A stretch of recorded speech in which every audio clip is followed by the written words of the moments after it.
मुंबईत देखील मुसळधार पाऊस कोसळतोय आणि याचा परिणाम लाईफलाईन लोकलवर सुद्धा झालेला आहे। जोरदार पावसामुळे मध्य रेल्वे विस्कळीत झालेली, आतापर्यंत 60 लोकल या रद्द करण्यात आलेल्या आहेत। आढावा घेतलाय आमचे प्रतिनिधी स्वप्नील जाधव यांनी।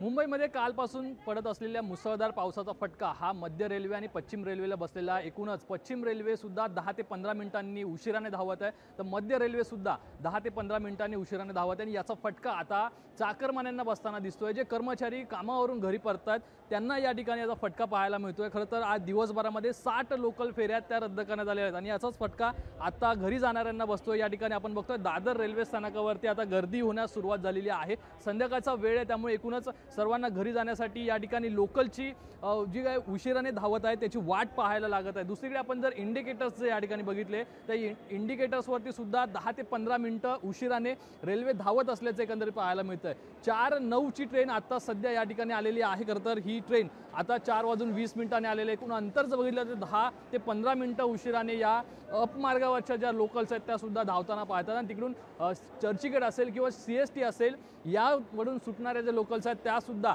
8 ते 10 मिनिटं उशिराने धावत आहेत। याचा फटका कुठेतरी ST लोकलला सुद्धा पडतो आणि ST लोकल सुद्धा अर्धा तास उशिराने धावत आहेत। त्यामुळे कुठेतरी आज तरी नागरिकांना कर्मचाऱ्यांना घरी वेळेत पोहोचता येते का हेच पाहणं महत्त्वाचं ठरणार आहे आणि कर्मचाऱ्यांमध्ये संताप आहे तो सुद्धा या ठिकाणी पाहायला मिळत आहे। कॅमेरा पर्सन विनोद नाईकसह स्वप्नील जाधव, लोकशाही मराठी, मुंबई।